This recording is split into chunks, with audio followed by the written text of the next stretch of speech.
കഴിക്കണ്ടേ? ഇത് വേണം. വീട്ടിലുണ്ടാക്കിയ ഭക്ഷണം കഴിച്ചിട്ട് 3 മാസമായി. നല്ല വിശപ്പും. വാ.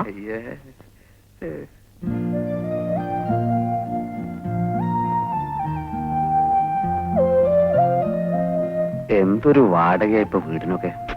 250 രൂപയാ ഇതിന്. ഒരടുക്കളയും ഒരു കിടപ്പുമുറി.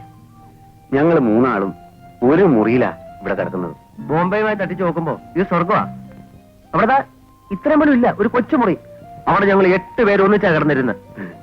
പ്രായമായ ഒരു പെൺകുട്ടിയാണല്ലോ ലതിക.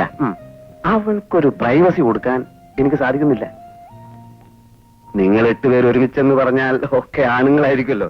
ആണുങ്ങൾ മാത്രമൊന്നുമല്ല, ചെർപ്പളശ്ശേരിക്കാരൻ ഒരു രാമമേനൻ, അയാളുടെ ഭാര്യ, പിന്നെ ഒരു പെൺകുട്ടി, പിന്നെ തികച്ചും അന്യരായ ഞങ്ങൾ 5 ആണുങ്ങളും ഒന്നിച്ചാ കിടന്നിരുന്നത്. ആത്മാർത്ഥം ഉണ്ടെങ്കിൽ ആർക്കും എവിടെ വേണേലും കിടക്കാം.